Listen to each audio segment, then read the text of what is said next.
আসসালামু আলাইকুম, সবাইকে স্বাগতম। সরকার বাড়ির এলাকায় চলে আসলাম নতুন একটা ভিডিও নিয়ে, তাই চ্যানেলটিকে সাবস্ক্রাইব করে দাও আর পুরো ভিডিও দেখার অনুরোধ রইল। চলো ভিডিও শুরু করি।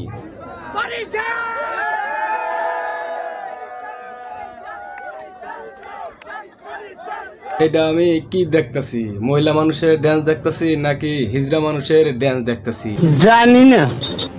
এই মালটাকে আমার কাছে হিজড়া হিজড়া লাগতেছে, তার ড্যান্স কেও আমার কাছে হিজড়া হিজড়া ড্যান্স লাগতেছে। বন্ডামি। আরে ভাই বন্ডামি না, তার ড্যান্স আমার কাছে হিজড়া হিজড়া ড্যান্স লাগতেছে, তাই বললাম আর কি। তাছাড়া এতগুলো ছেলের মাঝে একমাত্র হিজড়ারাই এইভাবে ড্যান্স করতে পারে, মেয়েরা এইভাবে ড্যান্স করতে পারে না। ইহা সত্য, ইহা সত্য, ইহা সত্য। এতগুলো ছেলের মাঝে কোনো মেয়ে যদি এইভাবে ড্যান্স করতে পারে, মনে করবেন সে মহিলা না, সে আধা হিজড়া আধা মহিলা। বুঝো না এই ব্যাপারটা। আসলে আজকে যদি বরিশাল হেরে যেত তাহলে আমার বেবি একদম মন খারাপ করতো। মানে যাই হোক, বরিশালের এই মালটা হচ্ছে জোরে করার ভক্ত, জোরে মারার ভক্ত।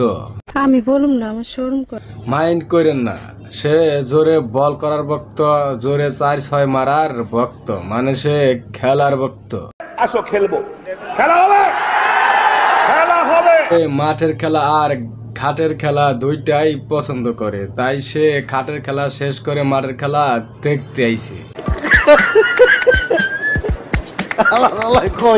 বরিশাল হেরে যেত তাহলে আমার বেবি একদম মন খারাপ করতো। মানে আমার বাচ্চা এত টেনশনে ছিল, সে টেনশনে ছিল তার তাড়াতাড়ি আউট হয়ে যাবে, না মানে তার দল বরিশাল তাড়াতাড়ি আউট হয়ে যাবে। কিন্তু তার দল আউট হয়নি, তার দল জিতে গেছে, তাই সে খুশি হয়ে পাগলার মতো হিজেদের মতো আবল তাবল ড্যান্স করতেছে, যা দেখে পোলাপান আগেরা তাকায় তাকায়া দেখতেছে। তার ড্যান্সটা কিন্তু অনেক সুন্দর হয়েছে। যারা যারা তার ড্যান্স দেখেন নাই তাড়াতাড়ি দেখে আসেন, না দেখলে কিন্তু পুরাটাই মিস করবেন, দেখলে কিন্তু অনেক শান্তি পাবেন, অনেক মজা পাইবেন। কথা হইলো এই মালটার ড্যান্স দেখে আবার মাথা গরম করেন না, রাতের ঘুম নষ্ট করেন না, একটু আরামে ঘুমায়েন। হইলো এই সমস্ত মাল কোথায় থাকে? এটা তো কোনো বাংলাদেশি প্রোডাক্ট না, এটা বিদেশি প্রোডাক্ট, এটাকে বিদেশে পাচার করে দেওয়া দরকার। সঠিক বলেছেন, আপনার বুদ্ধি ভালো।